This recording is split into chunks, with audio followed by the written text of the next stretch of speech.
रियासती मशीनरी, रियासती मुलाजिम और सारी रियासत जो है एक करप्ट, नाएल और पहाश शबाना बलोच को जो है वो सेव करने में लगे हुए हैं। ये तलबा पाकिस्तान के हेल्थ केयर सिस्टम के एक बेहतरीन प्रोडक्ट बनने जा रहे हैं, लेकिन इनको लियारी नर्सिंग कॉलेज के चारदीवारी के अंदर इज्जत माफ तरीके से पढ़ने नहीं दिया जा रहा है। 17 महीने पहले जिस शबाना बलोच को उस इदारे से जलील करके निकाला गया था, हेल्थ लिखा था, उसका ट्रांसफर कर दिया गया था, कल परसों उसको दोबारा वहां पे अपॉइंट कर दिया गया। इसका मकसद ये है कि हमारे रियासती इदारों में बैठे लोग सारे के सारे मफलूज है, ये कठपुतली है, ये किसी के लिए काम करते हैं। इनको तलबा के हुकूक की कोई फिक्र नहीं, बल्कि इनको सिर्फ और सिर्फ शबाना बलोच की पड़ी है। ये शबाना बलोच को सेव करने में लगे हुए हैं। लेकिन हमारी तरफ से बड़ा क्लियर मैसेज है, मैं पहले बता रहा हूँ, मैं फाइनल ईयर का स्टूडेंट हूँ, अपनी डिग्री लेने के लिए मैं हर रात पार करूंगा, चाहे वो कानूनी हो चाहे वो गैर कानूनी हो। मसला ये है कि ये मेडिकल कॉलेज के PRO हैं, ये BCom पेल को जो है इन्होंने PRO लगा दिया है।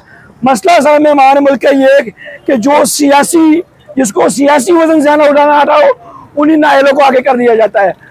PRO जो है वो डॉक्टर अंजुम रहमान के साथ मिलकर लियारी नर्सिंग कॉलेज का उसने कैबिनेट का लेटर निकाला, ये ऑन करना चाहते हैं। अब सवाल ये है कि मेडिकल कॉलेज को ऑन किए हुए अब ये लियारी नर्सिंग कॉलेज को क्यों ऑन करना चाहते हैं? मामला असल में है कि इन्होंने पिछले 14 साल से जो करप्शन का बाजार गर्म किया हुआ था वो हमने बंद कर दिया पिछले 17 महीने से।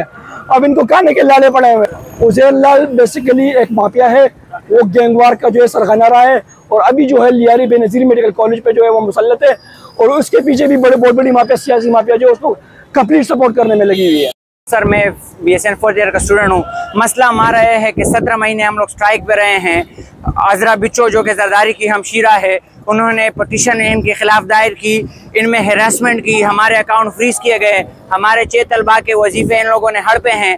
हम लोगों ने एंटी करप्शन पे इन पे केस किया है, ना हमारे तलबा के वजीफे आए हैं, बाकायदा हमें हरासा किया जाता है, जिसको इबरतनाक सजा देने के बजाय एक BA 17 से 18 प्रमोशन कर दिया गया है और अब लियारी में एक मरतबा फिर इसको ट्रांसफर कर दिया गया है। क्या हमारा कसूर ये है कि हम पुरअमन तरीके से पढ़ना चाहते हैं? आखिर सिंध हुकूमत क्या मैसेज देना चाहती है? क्या हम भी सफाकियत और बारबरियत पर उतर आए? क्या हमारे हाथ में कलम के जगह पिस्टल और लाठी चार्ज अच्छी लगती है? आखिर हमारा कसूर क्या है? क्या इनके अपने बच्चे नहीं है? क्या ये मौजूदा सिंध हुकूमत गुज़िश्ता सिंध हुकूमत से वाकिफ नहीं है?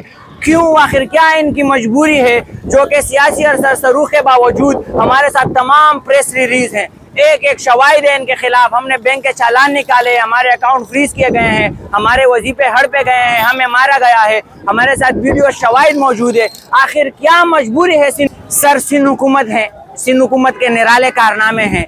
हम अब इनसे हाथ जोड़ के विनती करते हैं कि खुदारा हमारे हालों पर रहम किया जाए। हम भी किसी के आंखों का तारा है, हम भी किसी के लख्ते जिगर हैं। वो आई इस तरह, वो बिल्कुल सिंध हुकूमत गुंडा नासिर उनके पुष्पनाई कर रहे हैं। तमाम सरकारी को इन लोगों ने एक अपने लिए इनकम सोर्स बनाया हुआ है। मेडिसन इकरारुल हसन ने इन पर प्रोग्राम किया है बाकायदा, ठीक है ना। इन पर हर किस्म के इल्जामात जो हमने लगाए हैं वो प्रूव हुए हैं।